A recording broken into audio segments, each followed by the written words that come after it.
Welcome to the Celtic Llama. In today's video, I'll be showing you how to crochet the scattered beads pattern. For this pattern, you're just going to need to know how to do a single crochet. If you need help with that, you can check down in the description below for my videos on how to do those stitching techniques. So to get started, you are going to need some beads for this project. These beads I found on Amazon. I'll link them down in the description below if you're interested in finding these beads, but you want to make sure that the beads that you pick are big enough for a needle to go through to thread them onto your work. For this pattern, you will need one bead for every 4 single crochets in the bead row. So to figure out how many beads you need, we're going to have to do a little bit of math. For this swash that you see, the first row has 3 beads. So the first bead is my chain 4, the second bead is a chain 4, and then the third bead is part of the chain 5, because it is multiples of 4 plus 5. So therefore I needed 3 beads for my first bead row. So when working on this project, the repeat for this pattern is going to be working rows 2 through 5. So now let's break out some math to figure out exactly how many beads we need to put onto our yarn before we start our project. So for this project, I did 2 repeats and then added my plus 5. So it's 2 times 4, which equals 8, plus 5, which equals 11. So remember, the repeat for the beads is every 4 stitches. So I took my 11 stitches and I divided it by 4 and I got 2.75. So what I ended up doing was taking my 2.75 and I just rounded up my number to 3.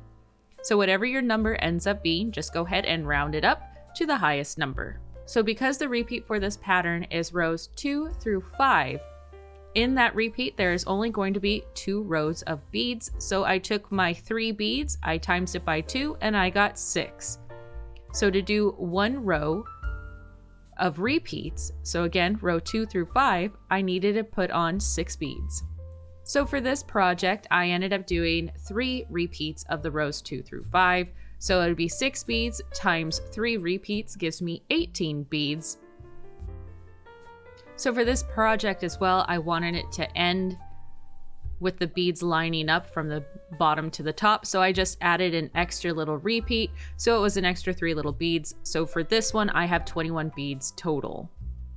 Let's say that you're wanting to make a bigger project, which you are going to chain 85.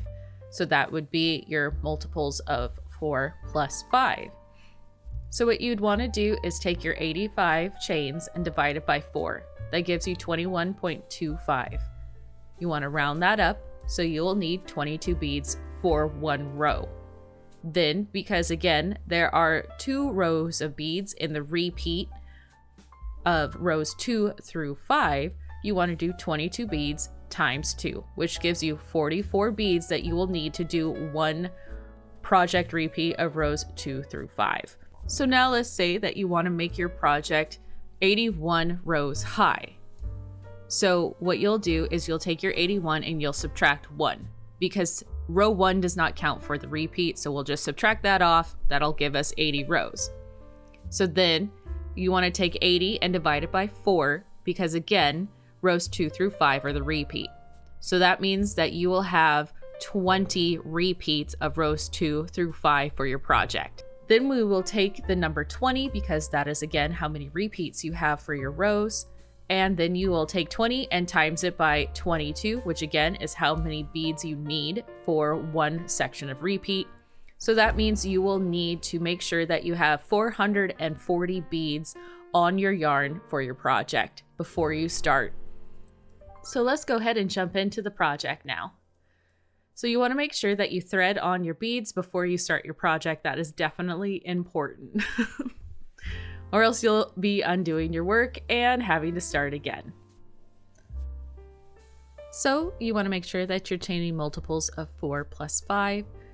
And for row 1, you are going to chain 1 and then you're going to single crochet in every single stitch all the way to the end of the row, and then you will turn your work.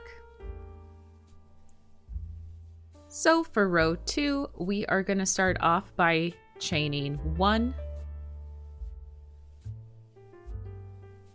And we are going to single crochet in the next 3 stitches. Then we will do a single crochet with a bead. So what you end up doing is just taking one of your beads and pushing it all the way to the end of the yarn where it meets up with that last single crochet. Then you just single crochet as normal. So insert your hook, pull through the yarn, and pull through. And I'm sorry if you hear my cat crying in the background. And you'll end up having that yarn, the bead on the opposite side of the work facing you. So again, let's look at this. It's going to be 3 single crochets. Then you will do a single crochet bead. So again, push it all the way to the end of your yarn, and then single crochet as normal, leaving the bead on the opposite side. And you'll repeat this all the way until the last stitch, and the last stitch is going to be a single crochet. So when you turn your work, the beads are going to be facing on this side. So pretty straightforward. So for row 3, you're going to chain 1 and you are going to single crochet in every single stitch all the way until the end of the work, and then you will turn your work.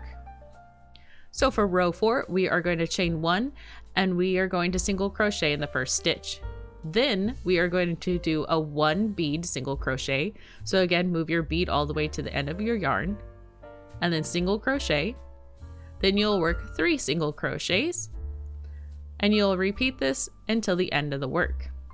So again, it's a 1 bead single crochet followed by single crocheting 3. Row 5 is pretty straightforward. You are going to chain 1 and you are going to single crochet in every single stitch until the end of the row. You want to make sure that you repeat rows 2 through 5 until you get your desired size. And there you have it. That's how you do the scattered beads stitch pattern. Hopefully you found this video helpful. If you did, please give it a like, and I look forward to seeing you in the next crafting video. Have a happy crochet day.